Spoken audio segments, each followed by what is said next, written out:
कीर्तनकारी इतके झाले एकालाही हरिपाठ पाठ नाही. बाबा तुमच्या पाया पडून माफी मागून बोलतो, तिघाची बी शास्त्रीची तुमची तिघांची माफी मागतो. आजची कीर्तनाची दशा म्हणजे फार दुर्दशा झालेली आहे. काही जे एक तर हरिपाठ पाठ नाही, नुसतं सकाळच्या पारी आंघोळ करायची, जनावराला पाणी मारतो तसं, गण लावला का आज कुठं जायचं फुल सांगवी, काय जीव देतो का तिथं कोणतो अभाव करी काय, इकडे काही साधना रामकृष्ण हरी हरिपाठ काकडा मंत्र जप हे काहीच नाही ना. अहो कीर्तनकाराच्या तुमच्या सारख्याच जाऊ द्या, बाजूला राहू द्या, पण कीर्तन जे करतात त्यांच्या तर पाठ पाहिजे की नाही, त्यांना तर काकडा यायला पाहिजे की नाही, त्यांना तर रामकृष्ण हरी मंत्राचा जपाची लोक रामकृष्ण हरी सारखा मंत्र नाही तो ह्या अख्ख्या घराण्यात कोणी जपला तो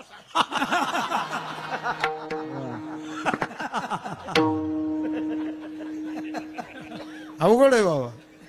आई गाई माईन शिवाजी महाराज सांगितलं झालं कीर्तन, काय नाही त्याच्यामुळे काय तुमची त्यांची चूक नाही, सगळे पॉलिटिकल तुम्ही लोक आहेत आणि याला जबाबदार तुम्ही. 51,000 घेणार सोपा नाही बाबा, 51,000 घेतो, याला लाकडं घातले पाहिजे पहिले. 51 घेऊन काय सांगतो, पैशावर कीर्तन असतात का, लाज वाटायला पाहिजे. हा सगळा धंदा करून टाकला लोकांनी. त्याच्यामुळे तसं नका बोलतो, तमाशा होईल आपलं. ते एक महत्वाचं आहे की संप्रदाय फार उज्ज्वल संप्रदाय आहे हा. ज्ञानोबारायाचा संप्रदाय, जगद्गुरु तुकोबारायाचा संप्रदाय, इकडे गुरुवर्य भगवान बाबांचा संप्रदाय, गुरुवर्य वामन भाऊ सारख्यांचा संप्रदाय, आदरणीय भीमसिंह महाराजांसारख्याचा संप्रदाय, मोठ्याबांचा संप्रदाय, घुले बाबांचा संप्रदाय, आदरणीय वंदनीय कुरेकर बाबांचा संप्रदाय, कुठेच रसातळाला नेऊन घालायची प्रक्रिया लावली महाराज. याला दोष मी त्या लोकांना देत नाही, बोलत नाही शब्द, कारण मी भाऊंच्या गावात आलो जिथं एवढ्या मोठ्या महात्म्याचा जन्म झाला, तिथं काही बोलणं उचित नाही, पण त्यांना जे अपेक्षित आहे ते बोललं पाहिजे. त्यांना हे अपेक्षित होतं का, नाही, ही चूक सगळी गाढव चूक, एवढंच बनेल मी, ही गाढव चूक बाबा समाजाची आहे. बरं आता इथं कीर्तन झालं, एखादा आणला बिचारा वारकरी, त्याचं कीर्तन केलं, लोक म्हणते हे बा काही म्हणा नाही, पहिलं याला चेचलं पाहिजे हो, बाकी गेलं मग पहिलं ह्यो ठोकला का मग सगळं निवांत होईल. काय बरं आहे का, साधना आहे का?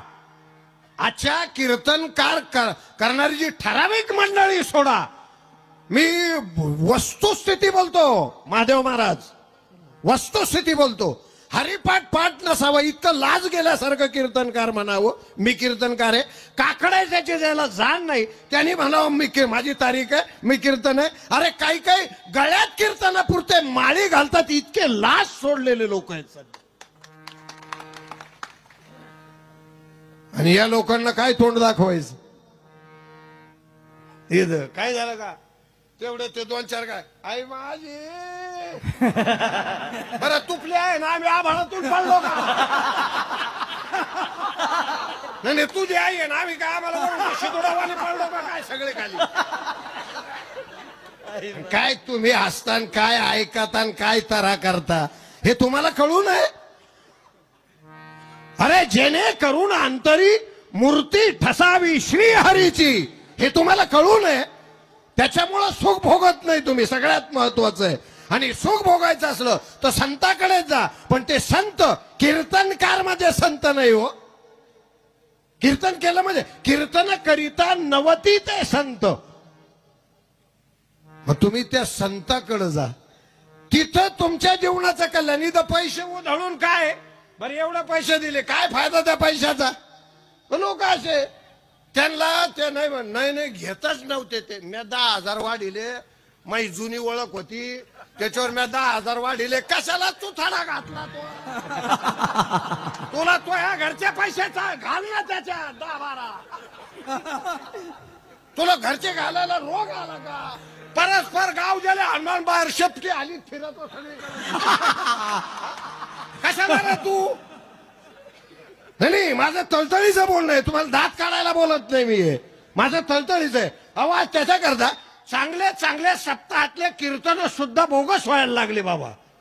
कारण ज्याला देवाचं नाव नाही, ज्याला अंतःकरणात काही करुणा नाही, ज्याची काही साधना नाही, ज्याला काही राम हा शब्द कळत नाही, आणि अशा लोकांचं हे याच्यामुळे तुम्ही जे सुखी होत नाही याचं कारण आहे.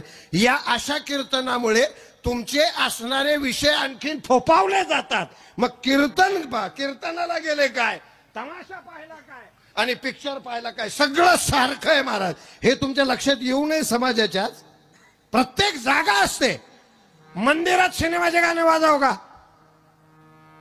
हा का नाही? ए तुम्ही जा बरोबर सगळी इथून तुमचा मा मिळालेला तुम्ही काय म्हणजे असं कुठं मंदिरात पिक्चरचे गाणे वाजवावे का? का वाजू नये? का वाजू नये? प्रार्थनास्थळे देवाचं अधिष्ठान आहे.